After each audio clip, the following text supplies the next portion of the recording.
Rebonjour à tous. Je vous propose qu'on passe au cancer du sein pour ce post-ESMO de Gustave Roussy.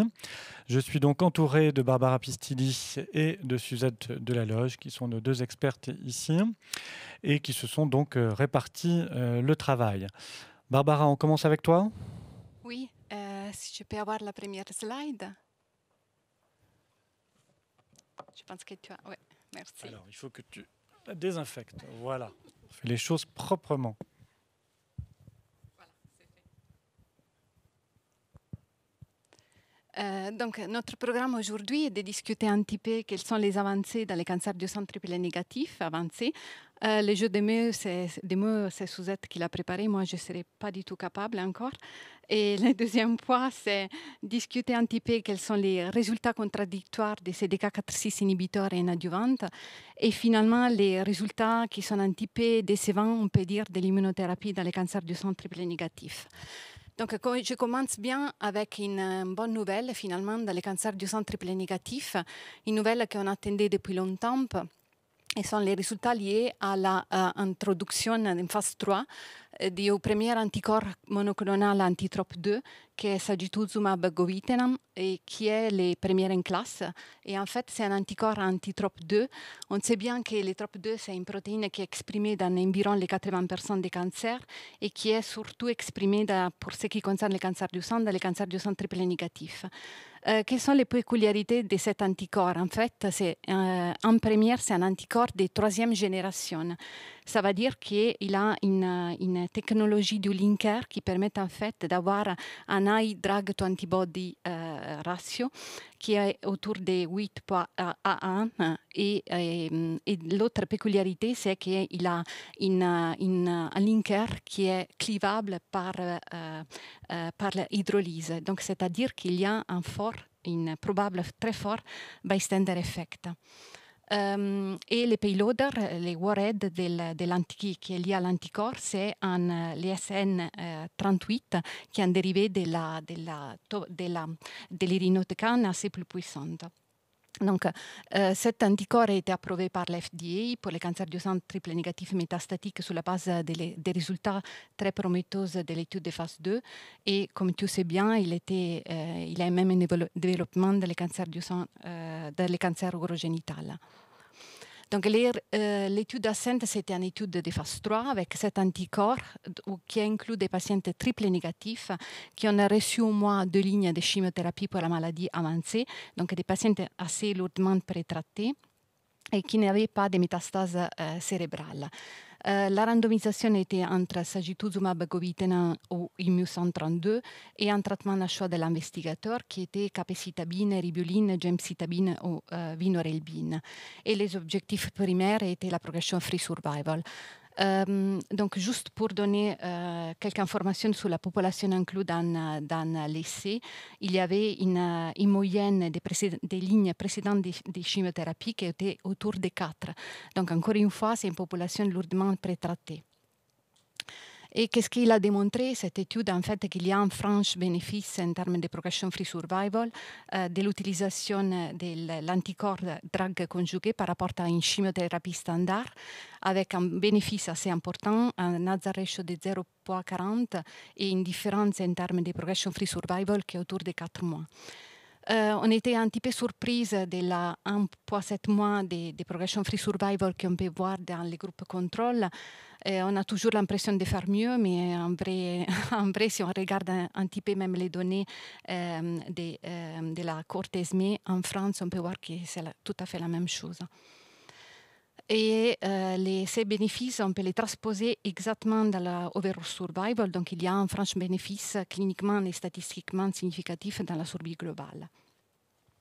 En termes de toxicité, on ne peut pas dire qu'il n'y a pas de toxicité importante. Il y a un pourcentage un petit peu plus élevé de patients qui ont des toxicités hématologiques et gastro-intestinales, surtout des nausées et des diarrhées. Mais ce sont des toxicités qu'on peut observer surtout pendant les premiers 2-3 mois de traitement. Et voilà, et je laisse la main à Suzette.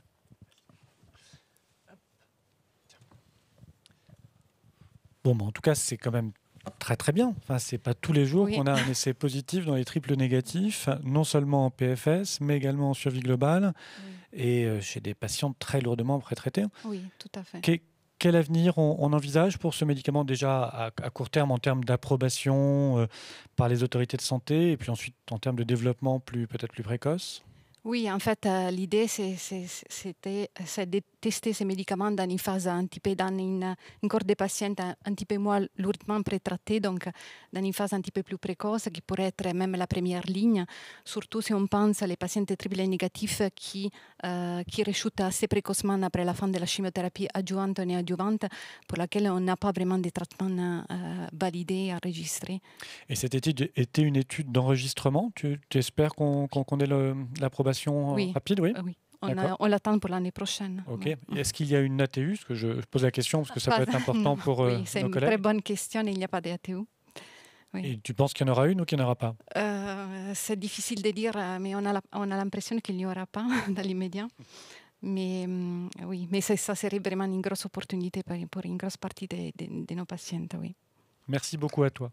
En fait, le labo vient d'être racheté et c'est impossible d'avoir accès aux médicaments en France, enfin en Europe dans l'immédiat. Et bon, tout le monde fait le forcing, et donc c'est un vrai problème parce que tout le monde est au courant que ce médicament est hyper intéressant. Ok, et donc moi je voulais vous parler de complètement autre chose.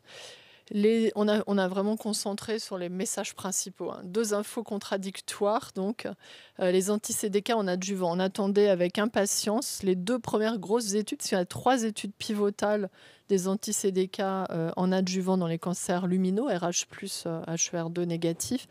Donc, la première étude qui avait démarré depuis le plus longtemps, on va dire, c'est l'étude PALAS, qui comparait chez des femmes avec des cancers du sein localisé RH+, R2-, relativement à haut risque, une hormonothérapie standard versus une hormonothérapie, c'était en ouvert, avec du palbociclib pendant 2 ans.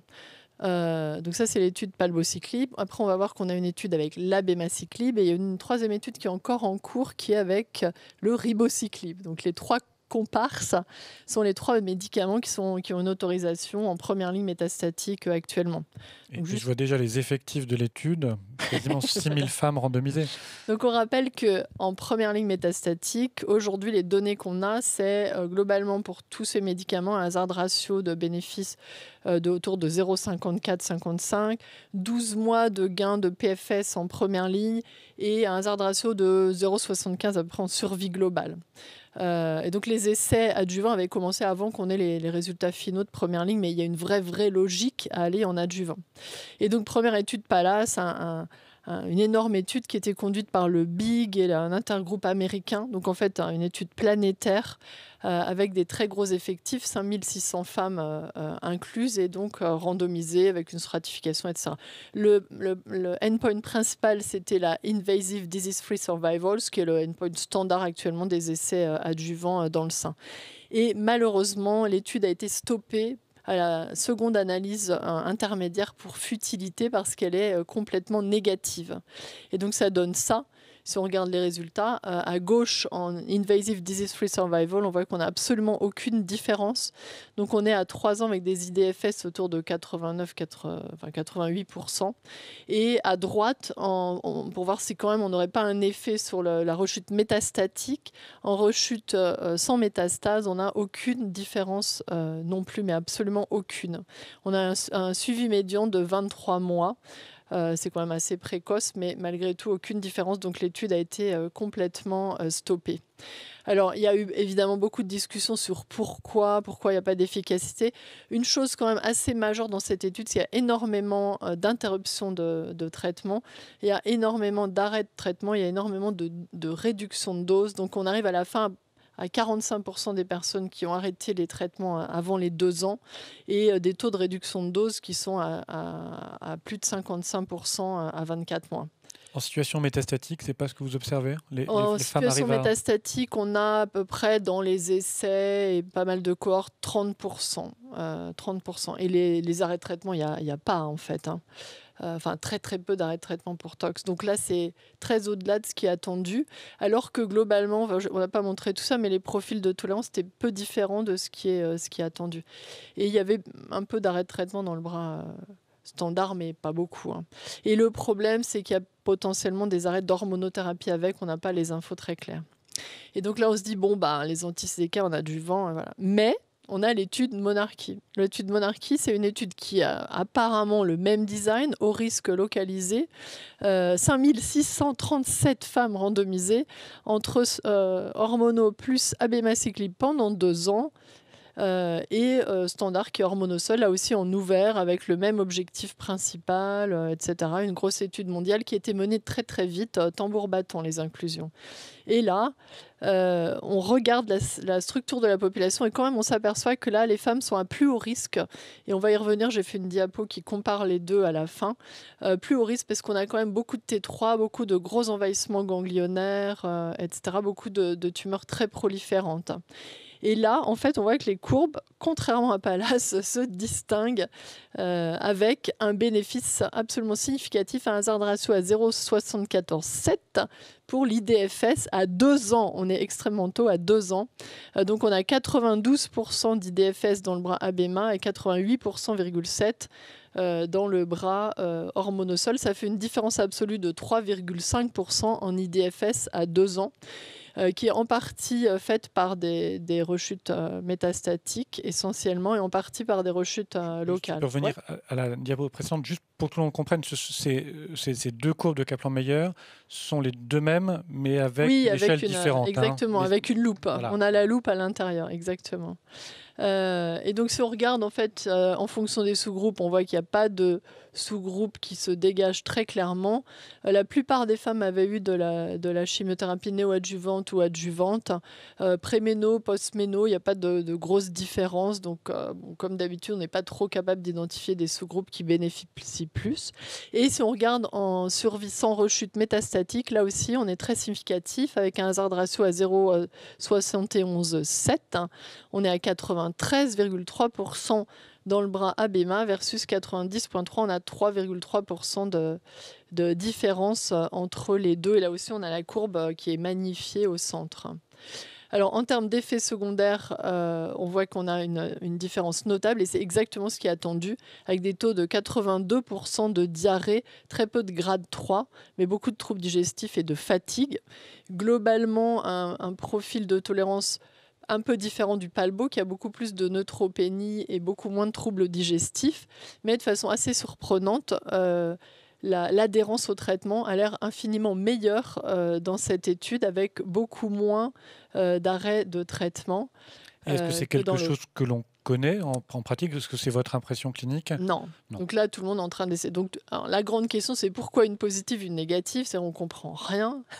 Et donc, il y a 2 hypothèses majeures. Après, il peut y avoir d'autres. Une hypothèse majeure, c'est la composition de la population, le stade, et aussi le recul. Mais bon, l'effet abéma, il a l'air assez clair. Et une deuxième hypothèse, c'est l'adhérence au traitement, qui a l'air quand même quelque chose de majeur. Et Barbara connaît bien pour avoir démontré des choses, même avec l'hormonothérapie. L'adhérence au traitement en adjuvant, ça compte énormément. Donc, si on a 50% de non-adhérence, le bénéfice peut facilement disparaître. Mais on peut aussi imaginer que des femmes qui ont un cancer plus grave vont avoir une meilleure adhérence. Donc, finalement, on a un cercle vertueux de femmes qui auraient un cancer plus grave et en conséquence, peut-être une meilleure adhérence. Et si on regarde là, on compare, la population est globalement pareille, mais il y a quand même beaucoup plus de stade 3 dans Monarchie, 75% au lieu de la moitié. Et si on regarde aussi les données intéressantes d'arrêt de traitement, on est à 17% au lieu de 42%. Et les doses réduction, ça on ne sait pas trop.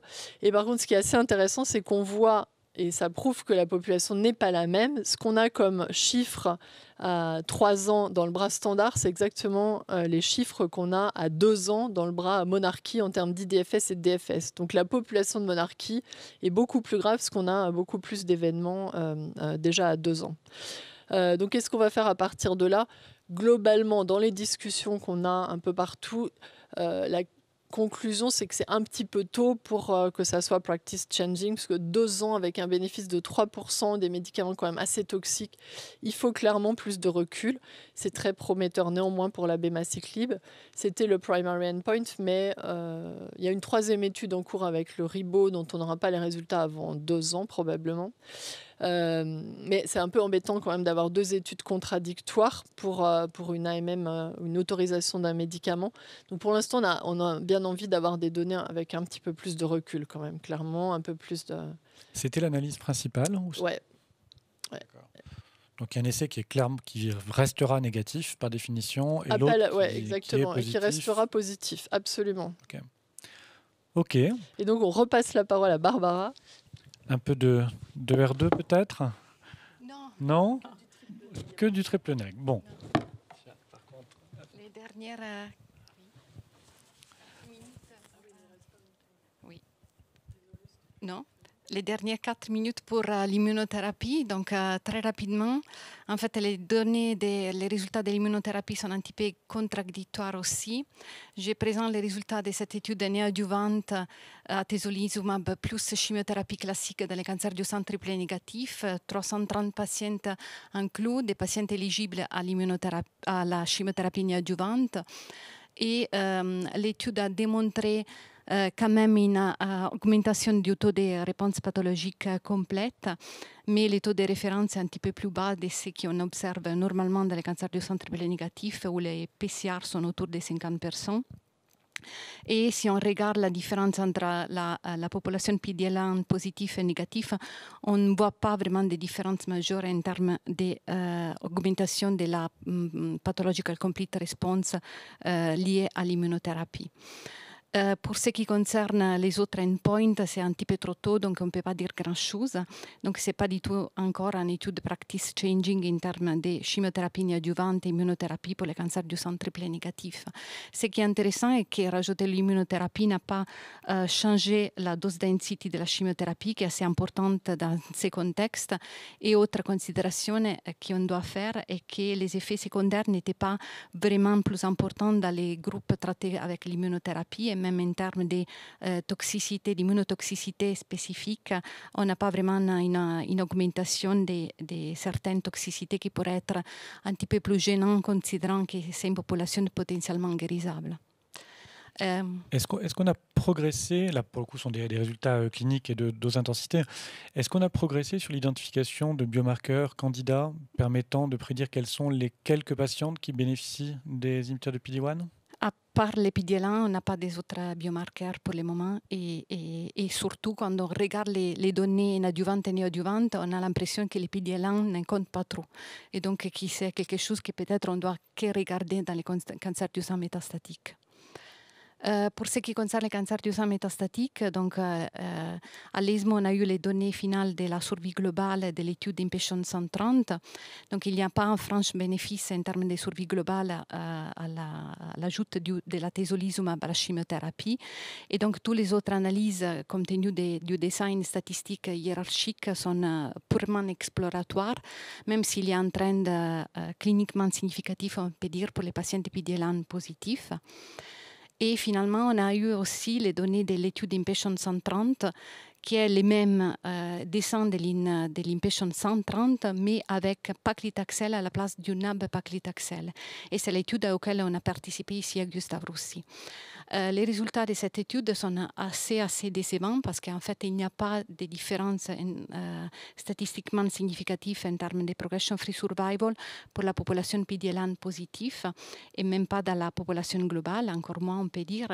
Et si on regarde les données de survie globale, c'est un petit peu trop tôt, donc il y a des intervalles de confidence qui sont assez étendus et superposables, mais on a même l'impression qu'il y a un trend négatif avec la atezolizumab dans la population PD-L1 négative. Donc, on est dans une situation absolument d'incertitude en termes d'efficacité de l'immunothérapie dans les cancers du sang triple négatif en première ligne. Quelles sont les explications pour cette différence entre les deux études? Probablement, oui, il y a un rôle de la chimiothérapie, l'effet du nab-paclitaxel en termes de, comment je peux dire, induction de la réponse immunitaire, ça pourrait être différent par rapport au paclitaxel. Ça pourrait être lié à l'utilisation des corticoïdes, bien sûr, mais peut-être qu'il faut considérer aussi des autres hypothèses. Et donc, je pense que Est-ce que tu peux juste nous rappeler quel est à peu près le taux de réponse aux inhibiteurs de PD-1 ou de PD-L1 dans les cancers de triple négatif avancés en monothérapie. J'imagine que c'est très faible, mais On est autour de 30%. 30% quand même. Je dirais. Oui. Oui. En D'accord. première ligne. Oui. Oui. Ouais. Oui. Ok. Avec des progression-free survival qui vont bien au-delà des 6 mois, bien sûr, mais voilà. D'accord. Donc vous avez quand même Ouais. l'impression qu'il se passe quelque chose Oui. chez certaines patientes Oui. et on n'arrive pas Oui. à le démontrer proprement en études randomisées et on n'arrive pas Oui. à identifier un On biomarqueur. voit même des réponses cliniques complètes, en fait, qui assez plus nombreuses avec l'immunothérapie dans les patients PD-L1 positifs, si on regarde l'étude d'Impatient 130. Donc, quelque chose, ça passe, mais on n'arrive pas à Et est-ce que identifier les bien. patients de BRCA1 ou BRCA2 mutés répondent plus ou non? Est-ce qu'on le sait? Oui, il y a quand même, je pense que Suzette est encore mieux que moi sur cette réponse, il y a quand même un terrain, on peut dire, plus favorable pour ces patientes, donc une meilleure possibilité d'avoir des cancers qui sont plus mutés et donc plus responsifs à l'immunothérapie. Il y a même des études, en fait, de combinaison de l'immunothérapie avec les inhibiteurs de PARP.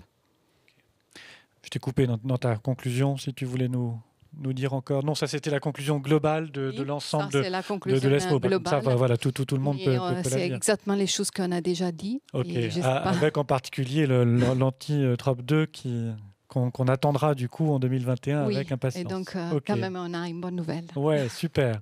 Bon, mille merci à toutes les deux pour cette bonne nouvelle et cet éclairage. Vous restez s'il vous plaît avec nous et on va passer aux tumeurs gynécologiques. À tout de suite.